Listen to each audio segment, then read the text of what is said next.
Okay, next section. Ironic errors. Okay, so when they did lab studies, participants were told not to think about something.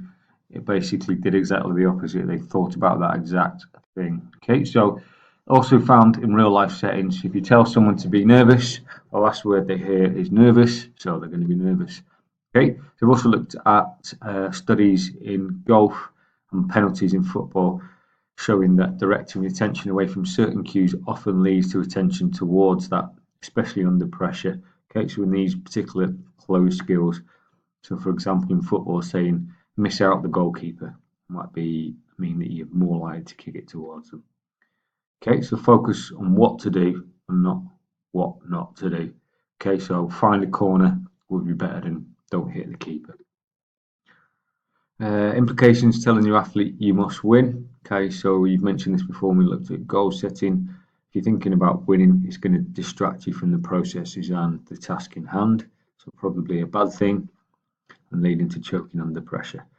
Okay, so as we mentioned in the goal setting session, it's about the journey, not the destination. So uh, process goals, and we can use self-talk to reinforce that. And it may be that you use metaphors as well, so strong as a lion, strong as an ox, that kind of thing. Okay, so various studies been done in terms of instructional and motivational self-talk. So it's very effective in strength tasks, accuracy, endurance, fine motor movements, learning new skills, and more with Natch than NAF individuals. Okay, so those that have got a need to achieve and want to actually win, rather than those who are trying to avoid failure and play for a draw, perhaps. So Natch individuals tend to be better with self-talk. And as we've seen with some research so far, a lot of research in sports psych has been done around top champions compared to the ones who haven't quite made it. So they looked at qualifiers versus non-qualifiers for the US Olympic teams, and self-talk, as with imagery and goal setting, was one of the things that set them apart.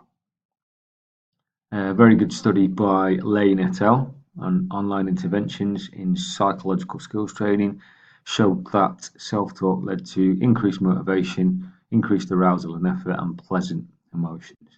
Okay, so there's a link to the study, which is also on Padlet. Okay, but as usual, the usual caveat, still a lack of research. Okay, so that demonstrates Natch and NAF, so need to achieve on the left and need to avoid failure on the right.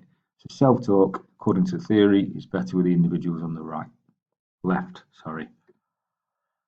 So hopefully you've had a chance to look at Gabrielle Oettingen's work on self-talk, and that should have told you that positive thinking, as mentioned earlier, can make us feel better in the short term, but over the long term, it saps motivation and prevents us from achieving our wishes and goals, leaving us frustrated, stymied, and stuck.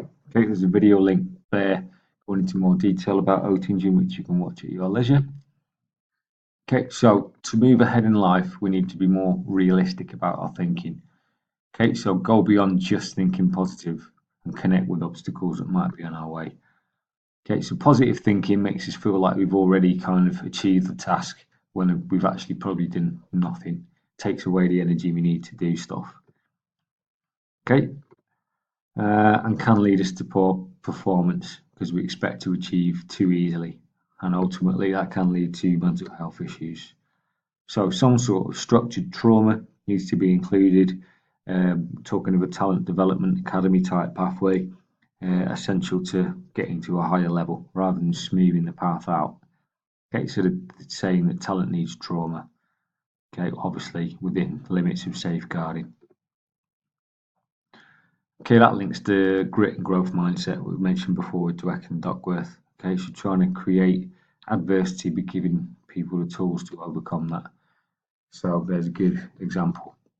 Okay, what it looks like on the right. So you've seen this before on this one.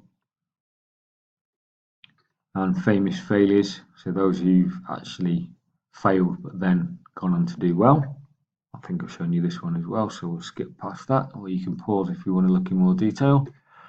So it's very well having these long-term dreams, but we need to combine them with reality to get positive thinking up against realistic ways of actually overcoming any obstacles in our path. So, with that in mind, Oettingen developed a 4-step mental exercise called WOOP. Okay, wish, outcome, obstacle, plan. And there's a couple of links there, which again you can look at your leisure. Will be on Padlet. Okay, so does self-talk always have to be positive? I don't think so, because sometimes you can beat yourself up as long as it's got a constructive outcome. Okay, so there's a guidelines to WOOP. What's your wish? What's the outcome? Importantly, what's your inner obstacle? Or it may be external obstacles, and then what's your plan? Okay, so a bit of an old study this, but this guy came up with 6 rules for self-talk. Keep it short. You don't want war and peace. You don't want an epic kind of monologue. Use first person or present tense. So I will do this now. Construct positive phrases, or perhaps not, depends on the individual, as we've seen. Say it with meaning, like you actually want to do it. Speak kindly to yourself, again or not, depending on the individual, and repeat it. Okay, so it's not so much about developing a mantra, it's more about getting to the habits of restructuring negative, unhelpful thoughts. And you can also use cues, triggers, okay, so like your club badge or a logo or something like that. And remember, as Wolf said, try and look externally rather than internally. So a couple of case studies. This is the mixed martial artist that I've mentioned a few times. So quick look at that. So as I mentioned before, I triangulated data from questionnaire, observation, talking to him in an interview, and performance profile, and we identified some negative statements that he'd made, and we tried to make them more constructive. Okay, so designed to boost his self-efficacy in MMA and focus his attention. I used the acronym T-Time, which I'll explain a bit later, and then basically got him to restructuring rather than doing it for him. Because obviously, in terms of intrinsic motivation, he needs to be part of the process rather than being dictated to. Okay, and then tried to explain why it's important. Okay, so he used some narratives, told a story about it. So there's his profile. So you can see here, confidence was the area we were particularly looking at. And this is how we sold it. So a little bit of a picture of angel and devil on your shoulder. So you need to listen to the angel more than the devil, because the devil's just playing tricks on you. Okay, and there's tea time. Your thoughts affect your emotions, affect your actions. So negative thoughts, negative emotions, poor performance, and vice versa. And a little quote from Henry Ford: whether you think you can or you think you can, you're right. Okay, so here's some other examples. There's a quote there from MMA fighter Forrest Griffin. I use that specifically because I was working with a mixed martial artist. Thrown in one from Lance Armstrong. Okay, obviously a bit of a controversial character, but still very strong-minded athlete. Read of that. Usain Bolt, another one, didn't do too badly in his career. Again, there's a link there. Pause that if you want to read it. And this was some examples I took from my fighters questionnaire on the left, and these are ones on the right, how a perfect fighter would respond, which he came up with a little bit of help from myself and how he can implement them in a fight. Okay, so then with footballer we looked at issues with losing his temper, thinking about winning too much. So we looked at process goals. We've also used self-talk to reinforce that. So things like quick, slow, jockey patience when he goes to tackle. Okay, and then again, telling him about the journey, not the destination. So he's not thinking of the result and he's not thinking of winning. He's thinking about each step along the way. Okay, so